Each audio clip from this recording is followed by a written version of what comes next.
আমেরিকার সবথেকে বড় ভয়টাই সত্যি হলো।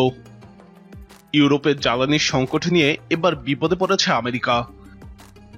প্রাকৃতিক গ্যাস এবং বিদ্যুতের দাম বাড়তে থাকলে ইউরোপের প্রভাব আমেরিকাতেও বুমেরাং হয়ে ফিরতে পারে। আমেরিকার এক কর্মকর্তা জানান, পশ্চিমা নিষেধাজ্ঞার বিপরীতে নেওয়া রাশিয়ার এই পদক্ষেপ এক ধরনের প্রতিশোধ। শীতকালে চলার মতো পর্যাপ্ত গ্যাস নিয়ে গোটা ইউরোপকে অনিশ্চিত অবস্থায় ফেলেছে রাশিয়া। এই অবস্থায় বিশ্ব জ্বালানি বিষয়ক প্রেসিডেন্সিয়াল কোঅর্ডিনেটর আমোস হোসেস্টিনকে হোয়াইট হাউস ইউরোপে পাঠিয়েছে বলে জানান কর্মকর্তারা।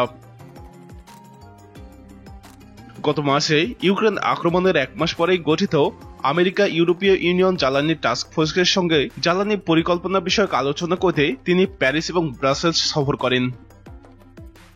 মার্কিন ওই কর্মকর্তা বলেন, এটাই ছিল আমাদের সবচেয়ে বড় ভয়। প্রাকৃতিক গ্যাস এবং বিদ্যুতের দাম বাড়তে থাকলে ইউরোপের প্রভাব আমেরিকাতেও বুমেরাং হয়ে ফিরতে পারে বলে জানান তিনি।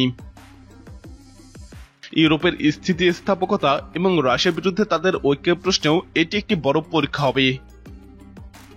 কেননা রাশিয়ার ইউক্রেন থেকে পিছনে হটার কোনো লক্ষণ নেই বলে মন্তব্য করেন তিনি। এদিকে আমেরিকা এবং ইউরোপীয় ইউনিয়ন তাদের সদস্যদের কাছে শীতের জন্য গ্যাস সংরক্ষণ করার জন্য অনুরোধ করেছে।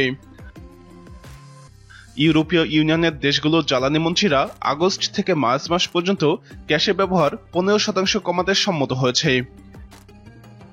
রাশিয়া গত বছর ইউরোপীয় ইউনিয়নের মোট প্রাকৃতিক গ্যাসের 40% সরবরাহ করে।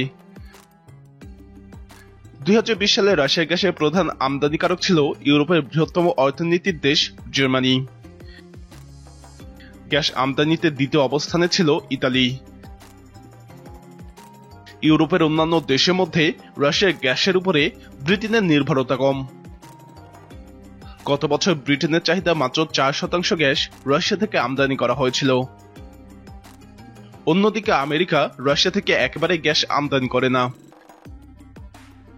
তবে ইউরোপীয় ইউনিয়ন রাশিয়ার বিকল্প গ্যাস সরবরাহকারী খুঁজে পাবে কিনা তা নিয়ে যথেষ্ট সন্দেহ রয়েছে। জ্বালানি বিশ্লেষক কেট ডোরিয়ান বিবিসিকে জানান, ইউরোপীয় ইউনিয়নকে বিকল্প গ্যাসের জন্য আমেরিকা কিংবা কাতারের মুখাপেক্ষী হতে হবে, যারা ট্যাঙ্কারে করে তরলীকৃত প্রাকৃতিক গ্যাস বা এলএনজি সরবরাহ করবে। কিন্তু ইউরোপে যথেষ্ট সংখ্যক এলএনজি টার্মিনাল নেই। বিশেষ করে জার্মানির জন্য এটি একটি বড় সমস্যা হয়ে দাঁড়াবে। জার্মানিতে এলএনজি আনলোড করার মতো সরঞ্জামাদি নেই।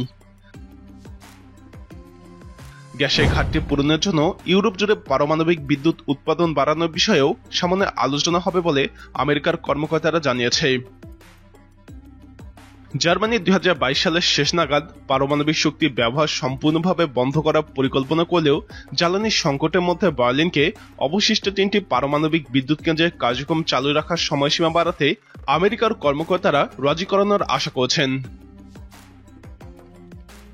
সম্প্রতি ইউরোপীয় ইউনিয়নের জ্বালানির সরবরাহ আরেক দফা কমিয়েছে রাশিয়া। আমেরিকার কর্মকর্তারা বলেছেন, এই অবস্থায় রাশিয়ার বিরুদ্ধে ইউরোপীয় মিত্রদের ঐক্যবদ্ধ রাখতে জোর চেষ্টা চালিয়ে যাচ্ছে বাইডেন প্রশাসন। শীত সামনে রেখে জ্বালানি ঘাটতি নিয়ে আটলান্টিকের দুই দিকে দেখা দিয়েছে শঙ্কা।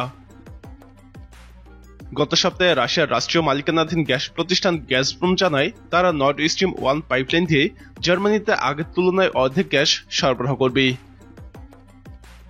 যা তাদের সক্ষমতার মাত্র 20%। প্রিয় দর্শক, রাশিয়ার উপরে নিষেধাজ্ঞা আমেরিকার উপরেও কতটা চাপ তৈরি করবে বলে আপনি মনে করেন?